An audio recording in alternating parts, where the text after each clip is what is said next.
Finding student life is not as easy as many consider for it to be, especially when you have exams approaching, submissions due, or even deadlines to meet. And this becomes extremely more challenging when you see individuals who have become more settled in life, who have a drive and focus towards what it is that they want to do, have either graduated and are living their dream life, or have got married, have children, or some are still living with their strict parents. And then there's you, who is struggling to balance their academic studies with having a good social life. And the reason why you're watching this video is for you to understand what traits are required for you to achieve that life that you're desiring. How is it that people are able to manage their social life with their academic studies and yet do well and achieve everything that they want? So guys, welcome back to my channel. If you're new here, my name's Hetfi, and in this video I'll be teaching you 7 habits that are extremely simple to incorporate in life but can have life-changing impact. So be sure to watch this video right till the end. Of course, before I begin, don't forget to like, subscribe, and hit that bell icon right next to it to make sure that you're regularly updated. And without further ado, guys, let's dive right into today's video. Now, just a disclaimer before I start to disclose each of the habits that you want to try to incorporate within your lifestyle is that for any habit to form, it takes around 21 days. So be patient and persistent with each of these habits. The results that you may gain will vary, and of course the duration it may take for you to see those results prominently may vary. So do not anticipate for things to change, for positive impact to occur within a day or two or a week or so. Be persistent is what I will state. With the habit that you are wanting to change or form or develop, you will start to see its positive influences. It may not be kind of prominent, or it may not be something you see kind of straight away, but it will have a lasting impact. So just be patient and allow that time and allow the habit to kind of develop you as a person, and of course your lifestyle as well. So the first and foremost, starting off easy, is to learn the art of prioritization.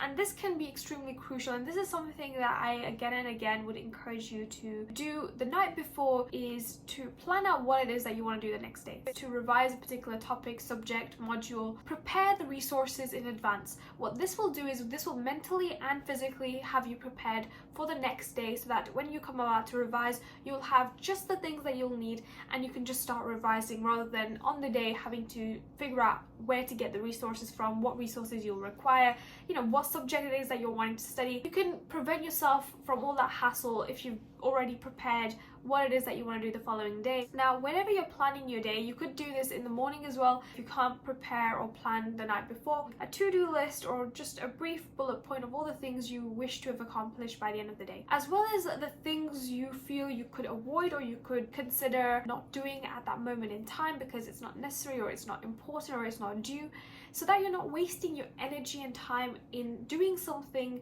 that isn't necessary or isn't required at the time being, yet focusing on areas or on subjects or topics or things or activities that are truly going to matter in the moment. So if you do have an assignment due the next day or in a couple of weeks time, and yet you've not started to prepare for it, well then that's a good time for you to start preparing for it, instead of doing something which isn't due for the next couple of months. Now, this personally has been extremely life-changing for me because it has allowed me the time and space to do things that are important for me, yet also spare time to do things that I enjoy. So it's definitely something that I'd encourage you, is to pre-plan your day ahead of time. Now, the second one is to determine an appropriate location where you can do your work or your study. This could be a room, but I would encourage you to consider other spaces as well, like a cafe or a library, for example. And I would always recommend going to the library whenever you feel confused or whenever you find it difficult to concentrate, focus, or study overall. Because when you see other people studying, when you see other people engaged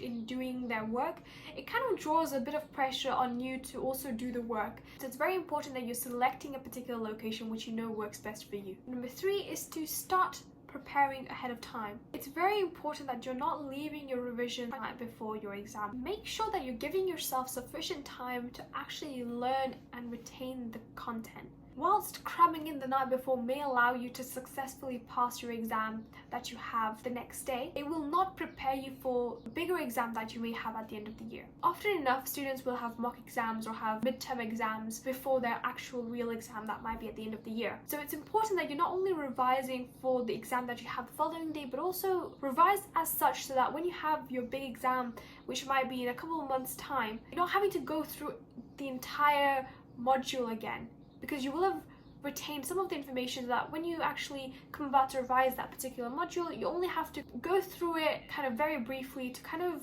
retrieve that memory and that content again. And so therefore you're able to dedicate some of your time to areas that you're actually struggling at, or topics that you really don't understand, rather than having to revise everything. Number 4 is to formulate a study group. Now this is pretty much a hit or miss depending on the study group you've formed and kind of those who have accompanied you. Usually when you're forming a study group, the one thing you want to bear in mind is that everyone that you have within your group have a common goal of achieving better grade or improving in their studies. And you want to form a study group which isn't just entailing your friends, but also individuals that you feel can help you and you in return can help them. The one thing I will say is be very careful of having just your friends in your study group. The reason for this is that often enough you will get distracted and derail in your conversations to be about things that are irrelevant to what it is that you're studying for. So be very careful. Even when you are in a study group that is entailing your friends, it's not necessary that you'll always derail and get distracted, but there are higher chances of that happening. Or if you're unable to form a study group, maybe consider having a study partner who is accountable of keeping you on track of your study goals, and likewise you are for theirs. You know, you'll still be able to gain the help that you require. You'll still be able to ask each other questions, assess each other,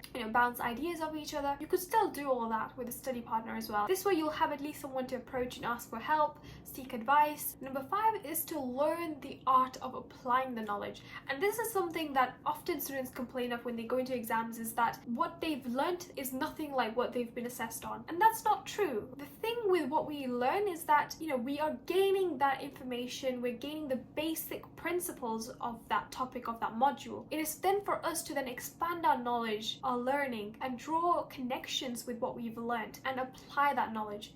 And that is where most students struggle during exams, is that they forget the need to apply the knowledge that they've learned. They just learn for the sake of learning. They memorize the presentation front to back, yet they don't understand or develop the information, and that is why they struggle in the exam to then apply that knowledge. So it's very important that whatever it is that you're learning, you are then assessing whether or not you can apply that to an unknown situation. Number 6 is to put the learning in your own words, and this is extremely crucial, and this is somewhat corresponding to what I've just mentioned about applying the knowledge, is that when you're putting it in your own words, you're summarizing it as such that you can understand, using annotations, using explanations, using terminologies that is simplified and understandable for you. So you can then use that information, use that knowledge when it comes about to answering a question in the exam. How often do we find students unable to answer a question and therefore write out everything they know about that topic or about that subject? We've all done that in the exams at some point. When we don't understand a question, we look at the key terminology or words that they're looking out for,